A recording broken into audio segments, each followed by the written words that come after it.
After a first look at SAROS, you'd be forgiven for thinking this is Returnal 2. In this follow-up, you enter a hostile alien planet which becomes the proving ground for frantic sci-fi gunplay. You'll go up against a gauntlet of violent enemies that spray luminous bullets in mesmerizing patterns. So far, so Returnal, but absorb these bullets as extra similarities. Both share a six-biome world, with both showcasing remnants of ancient civilization everywhere. And finally, both adopt a roguelike structure, or more specifically for SAROS, roguelite, which we'll get into a little later. Now, you're likely already knowing that SAROS is coming from Housemarque, the studio behind Returnal, but it's worth pointing out again as SAROS is clearly aiming to be a spiritual homage to its predecessor. It's Returnal 2 in all but name. Peel back Returnal's enigmatic layers, however, and its core is a compelling, thrilling yet divisive third-person shooter.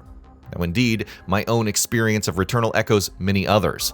In short, I wanted to love it. Its atmosphere, physics, weapons, and its mysterious, slowly unspooling narrative I did love, but I couldn't get a handle on the mental fallout following an unsuccessful run.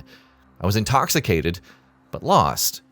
Now look, there are parts of Returnal's progression design which I might have dismissed.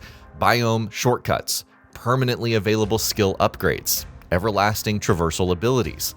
But flipping this around, the game deliberately obfuscated these elements too. Likewise, it didn't provide widespread mechanical progression, instead demanding you learn gameplay at a fundamental level to advance. Now this isn't inherently bad game design at all, but it was a hard edge many players, including myself, bounced off.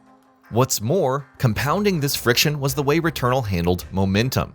A good run, to me, felt rhythmic.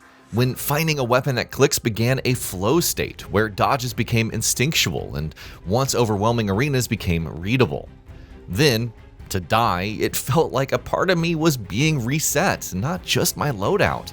Rhythm was severed entirely, and starting again grew more mountainous with every trip back to Helios. Again, this isn't because Returnal lacked progression. Indeed, if nothing else, knowledge gained honed skills and sharpened instincts, but the lack of accumulated upgrades, currencies, or stat boosts that are customary in other roguelikes meant progression didn't feel tangible enough. It's this quiet erosion of momentum that SAROS, in response, seems intent on fixing. By softening these hard edges, but keeping the enigmatic atmosphere, dizzying bullet hell display, class-leading haptic feedback, and spatial audio, Housemarque is bringing a Returnal follow-up that's more approachable, yet just as compelling. SAROS is still like the Returnal that you remember, but to gain newfound approachability, something intrinsic must be lost, right?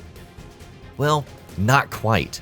By not minimizing the challenge, Housemarque instead appears to be redistributing difficulty to other systems. The need for mastery remains, but this time it's player-driven. The most immediate change comes in the form of meta progression, and it's where SAROS gets its roguelite tag. This is an area where Returnal was notably restrained, but in SAROS, growth exists on screen. It can be tracked, and therefore invested in. Core stats like health, shield, and power can be permanently upgraded through a skill tree, with each node feeding directly into your combat prowess. Crucially, these upgrades influence weapon proficiency too, meaning that your character progression grows in tandem with build crafting.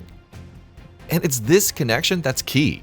While Returnal reset your sense of capability at the start of each run, say for your intricate knowledge of a Trophos and its roaming threat, SAROS instead seems intent on preserving it. For me, I won't just be hoping for a good weapon to fall into my lap anymore, as I'll already be shaping my baseline performance between runs. Runs themselves are being recontextualized too. Rather than forcing you to restart from the very beginning each time, SAROS allows you to begin from your furthest reached biome, immediately cutting down on the repetition which dug into every Returnal failure. The same caveat applies though. Begin a run further down the line, and you're sacrificing the opportunity to increase max health, weapon proficiency, and currency gathering, just like in Returnal if you opted to hit the shortcuts. But what this option does is cut down on the fatigue in repeating retraced familiar ground. But perhaps the most interesting aspect in SAROS' effort towards approachability are found in modifiers, which let you tailor each run's difficulty. Trials increase the challenge, but these can be offset by protections, with an easy-to-grasp rating that indicates the overall difficulty you'll face once you load out. The result is a game that doesn't simply lower the barrier, but hands you the tools to define your own threshold.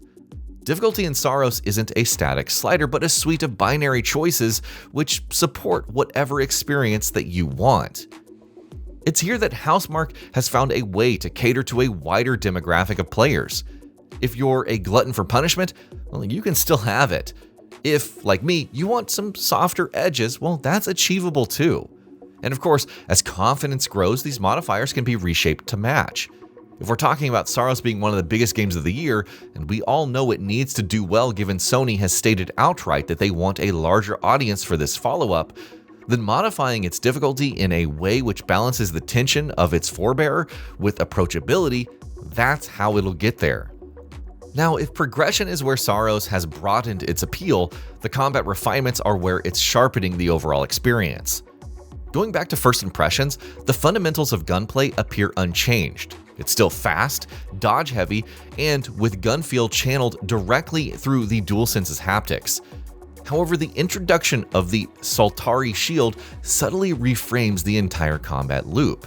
You see, when it's engaged, the shield can absorb incoming projectiles to fuel counterattacks, transforming defense into opportunity. In practice, it'll alter your positioning, tempo, decision-making, and how you engage with the enemy, enforcing the idea that survival this time around isn't just about pure avoidance. Elsewhere, analyzing narrative at this stage is SAROS' gray area.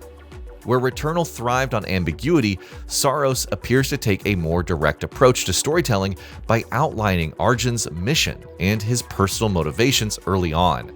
There's still a mystery to unravel, the eclipse, the fate of earlier colonies, but the delivery has shifted from something interpretive to something more spelled out, not least by the team of explorers who journey with Arjun, setting up camp to unfurl their thoughts and ideas between the runs.